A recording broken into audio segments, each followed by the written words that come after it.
Things to do in सितंबर। बहुत सारे gate aspirant पूछ रहे थे सर सितंबर का महीना आने वाला है, हमें क्या क्या चीज़ें ध्यान में रखनी है। दो चीज़ें ध्यान में रखनी है, पहली चीज़ थिंग्स टू अवॉइड और दूसरा थिंग्स टू डू। अब क्या चीज़ें हमें अवॉइड करनी है? सबसे पहला है डिस्ट्रैक्शन। आपने देखा होगा कि गेट 2026 का नोटिफिकेशन आया, उसमें वेबसाइट में आ गया था कि प्राइस इंक्रीज़ हो गई 2000 और बहुत सारे वीडियोस बन गए कि गलत किया, ये करो वो करो। कुछ हुआ?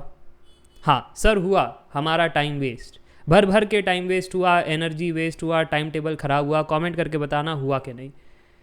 पर कुछ अच्छा हुआ क्या? फ़ीस कम हुई? नहीं हुई। और ये हर साल का है, हर साल वो गेट की फ़ीस बढ़ाते हैं, कम नहीं होगी। हर साल वो जब भी सवाल फ्रेम करते हैं गलत हो जाता है उनसे, फिर मार्क्स टू ऑल कह देते हैं। बच्चों का एग्ज़ाम में टाइम वेस्ट हुआ, एनर्जी वेस्ट हुआ, उनको कोई लेना देना नहीं है। हर साल ये कहानी होती है। बट वीडियोस बना करके बच्चों को डिस्ट्रैक्ट किया जाता है थ्रू कोचिंग्स और फिर उनका टाइम वेस्ट हो जाता है। मैंने एक भी वीडियो नहीं बनाया। फ़ीस हाइक है तो है, कुछ चीज़ें एक्सेप्ट करनी है और आगे बढ़नी है, ठीक है। वैसे अगर आप बाहर जा कर के देखो तो इन्फ्लेशन बहुत बढ़ गया है। आप जो कोकोनट पानी पीते थे पहले और अभी, उसका प्राइस का फ़र्क देखो। अगर आप रिक्शा में जाते थे पहले और अभी, उसका प्राइस देखो। तो हर एक चीज़ का इन्फ्लेशन अगर बढ़ा है तो आप उस पर फाइट करोगे या एक्सेप्ट करके आगे बढ़ोगे? एक्सेप्ट करके आगे बढ़ोगे। फाइट करना है तो उस अथॉरिटी पर आपको होना चाहिए कि आप सिस्टम से लड़ सको। अगर एज गेट एस्पिरेंट आप सिस्टम से नहीं लड़ सकते तो एक्सेप्ट करके आगे बढ़ जाओ। अपना समय वेस्ट मत करो। गेट एग्ज़ाम में सबसे इम्पॉर्टेंट असेट है टाइम। अगर टाइम वेस्ट करोगे फिर रिग्रेट ही मिलेगा और कुछ नहीं मिलेगा आपको। ये पहली चीज़ है, डिस्ट्रैक्शन से बचो। बहुत सारी चीज़ें आपको मिलेगी प्राइस हाइक को लेकर के। न्यूज़ चैनल में देखोगे तो एआई ने ये कर दिया, एआई का डिसरप्शन है, टीसीएस ले ऑफ कर रहा है, वो ये चीज़ कर रही है। आप ये सारी चीज़ देखोगे, बट कॉन्ट्ररी पॉजिटिव चीज़ है वो ज़्यादा नहीं चलाई जाती है, क्योंकि लोगों को नेगेटिव देखना होता है। व्यूअरशिप उसी पर है। गलती उनकी भी नहीं है, ह्यूमन साइकोलॉजी है, इस चीज़ का आपको नोट करना है। और आप अगेन मैं आपसे कह रहा हूँ पॉजिटिव चीज़ें है। जॉब अपडेट्स चैनल पर मैं इतने जॉब अपॉर्चुनिटीज़ के वीडियोस ला रहा हूँ, प्राइवेट हो गया, गवर्नमेंट हो गया। आप मानोगे नहीं, 100 कंपनीज, नंबर ऑफ वैकेंसी नहीं, हर मंथ 100 कंपनी प्राइवेट हो, प्राइवेट की भी 100 है, सरकारी की भी 100 है। आप समझ रहे हो, इतनी तादाद में कंपनियां वैकेंसी निकाल रही है। बट ये न्यूज़ चैनल पर नहीं चला जाएगा। तो पहली चीज़ है डिस्ट्रैक्शन से बचो, अवॉइड करो डिस्ट्रैक्शन। दूसरा है ओवर थिंकिंग बंद करो। और ओवर थिंकिंग आप हर एक एंगल में कर रहे हो, सिर्फ गेट को लेकर के नहीं। गेट में तो कर ही रहे हो कि अगर सर इस साल नहीं हुआ तो, सिलेबस कंप्लीट नहीं हुआ तो, पीएसयू नौकरी नहीं मिली तो, आईआईटी नहीं मिला तो, ये सब करके आप अपना एनर्जी, टाइम, रिसोर्स ख़राब क्यों कर रहे हो? क्या ये काम करके, ओवर थिंकिंग करके आपके रिजल्ट्स अच्छे होने वाले? नहीं। तो मत करो, सिर्फ वही काम करो जिससे रिजल्ट अच्छा होगा।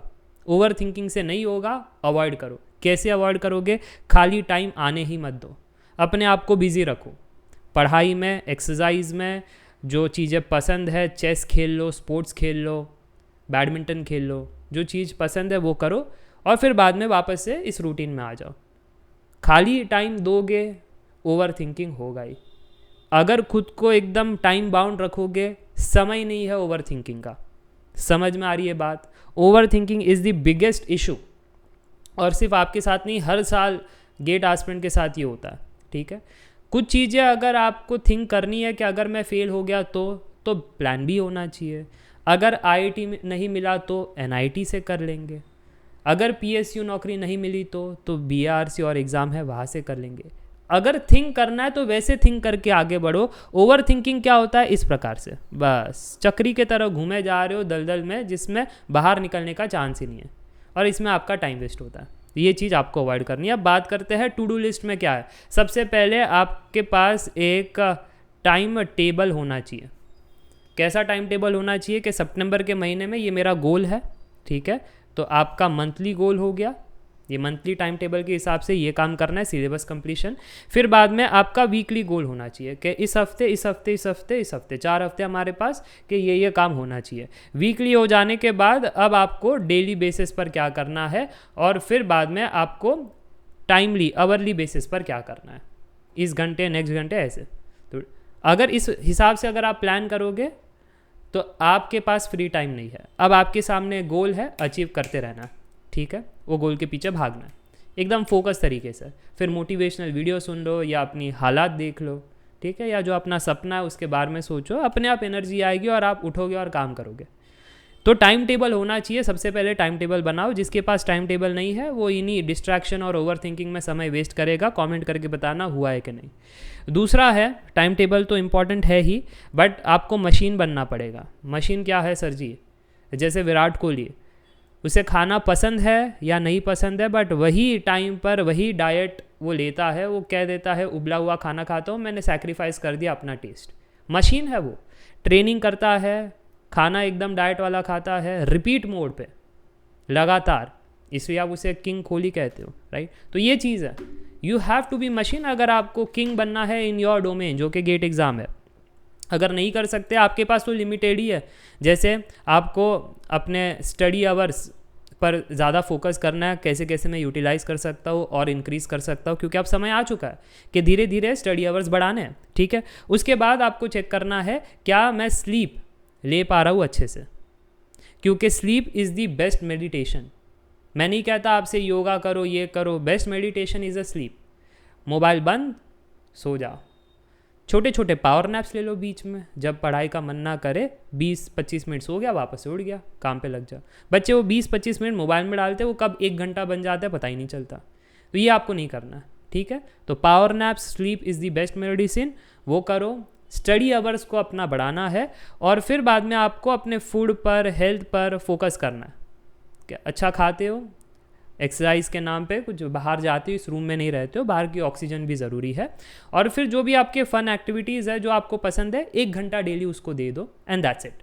ज़्यादा नहीं देना आपको। एंड ये मशीन आपको चलाती रहनी है, ठीक है। जितना आप चलाओगे, 1 हफ्ता चला करके देखो, आपको रिजल्ट्स मिलेंगे। फिर अपने आप मन करेगा 2 हफ्ता, 3 हफ्ता, 1 महीने के बाद जब आप सब्सटैंशियल रिजल्ट देखोगे ना, फिर मुझे बोलने की ज़रूरत नहीं, इंटरनल मोटिवेशन आ जाएगा। फिलहाल मैं आपको पुश कर रहा हूँ विद द रियलिटीज़, बट एक बार आप इसमें आगे बढ़ गए तो सेल्फ मोटिवेशन आ ही जाएगा। और फाइनल मेरा पॉइंट यही है कि ज़्यादा से ज़्यादा अभी के इसमें सिलेबस कंप्लीशन प्लस रिवीजन पर फोकस करो, और हो सके तो PYQs की मदद से रिवीजन करना वो बेटर तरीका होता है। एक रियलिटी चेक भी मिलता है कि सही तरीके से तो सिलेबस जा रहा है ना, चीज़ें समझ में तो आ रही है, इस डेप्थ में तो पढ़ रहा हूँ।